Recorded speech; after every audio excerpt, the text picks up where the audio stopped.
আচ্ছা, আপনি কি করেন? রঙের কাজ করি। তো আপনাকে তো স্যালুট করা উচিত।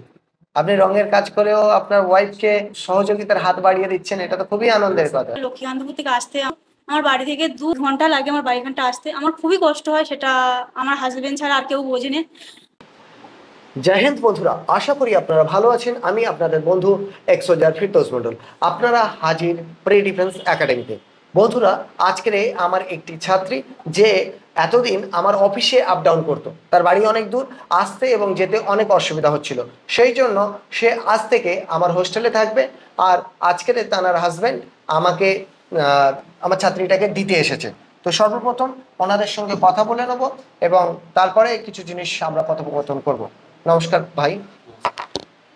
ঠিক আছে, তো আপনার বাড়ি কোথায়? লক্ষ্মীকান্তপুর। আচ্ছা, আপনি কি করেন?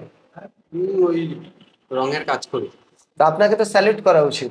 আপনি রঙের কাজ করেও আপনার ওয়াইফকে মানে এত সহযোগিতার হাত বাড়িয়ে দিচ্ছেন, এটা তো খুবই আনন্দের কথা।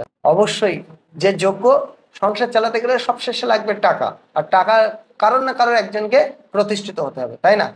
পরবর্তীকালে নজর যে বাচ্চারা আসবে তাদেরকে তো ভালোভাবে পড়াশোনা করাতে হবে, তাই না? কেন রঙের কাজ করে তো আর খুব ভালো কিছু সম্ভব নয়। যেদিন যাবেন সেদিনই কাজ হবে, যেদিন হবে না সেদিন কিছু করার নেই। তো যাই হোক, আহ আপনি যদি কিছু বলতে চান, কবে এখানে ভর্তি হয়েছিল? নমস্কার স্যার। নমস্কার। আমি এপ্রিল মাসে শেষের দিকে আমি অ্যাডমিশন হয়েছিলাম। বাড়ি থেকে লক্ষ্মীকান্তপুর থেকে আসতে আমার খুবই অসুবিধা হতো। আমার বাড়ি থেকে 2 ঘন্টা লাগে আমার বাড়িখানটা আসতে। আমার খুবই কষ্ট হয়, সেটা আমার হাসবেন্ড ছাড়া আর কেউ বোঝে না।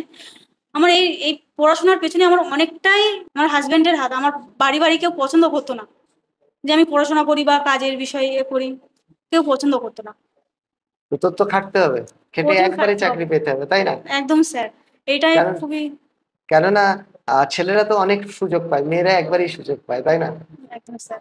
খুবই আনন্দের সঙ্গে বলছি।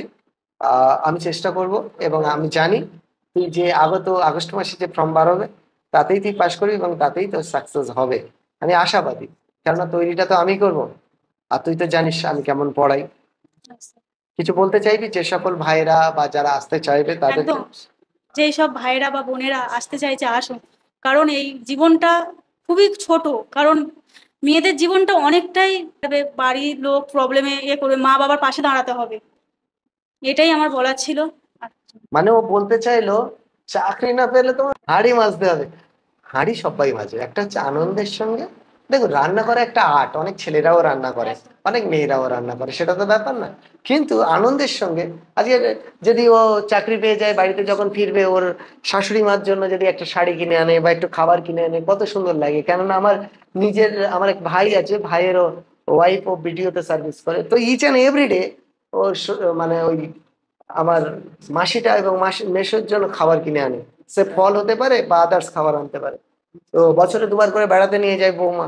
এটা তো অনেক বড় পাওনা, তাই না? সবাই মিলে একসঙ্গে হয়ে করে এইভাবে লাইফটা পার করে। এবং পরবর্তীকালে বাচ্চাদের পড়াশোনাটাও কিন্তু ভীষণ ইম্পর্টেন্ট।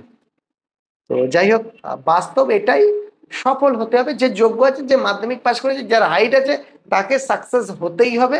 যদি সে সিরিয়াস হয় সে পাবে, আর যদি সিরিয়াস না হয় বয়স পালিয়ে যাবে, বিয়োগ হয়ে যাবে। কেননা বয়স সময় কোনোদিন থেমে থাকে না। যে সময়টা আমাকে দিয়েছি সেই সময়টা আর কোনো কাউকে দিতে পারবি না। তো যাই হোক, ভালো থাকবে আর মন দিয়ে পড়বি, চেষ্টা করবি একবারে চাকরি পাওয়ার। কেননা সবকিছু মানসিক ভাবে বিষয়টা কে কেমন ভাবছে তার উপরে। কেননা একটা কথা আমি বারে বারে বলি, only you can change your life. তুমিই পারো তোমার ভাগ্যকে পরিবর্তন। এখন থেকে রুটিন মেনে তুই প্রতিদিন পড় না। হাসতে হাসতে বলছি, পরীক্ষার 1 মাস আগে তুই তোর হাজবেন্ডকে ফোন করে বলবি, জানো তো এবারে আমি না চাকরিটা পেয়ে যাবো। তো ওই কনফিডেন্সটা আনতে হবে। চাকরি পেতে লাগবে কনফিডেন্স, আর কনফিডেন্স তোদের আছে, তোরা পারবি।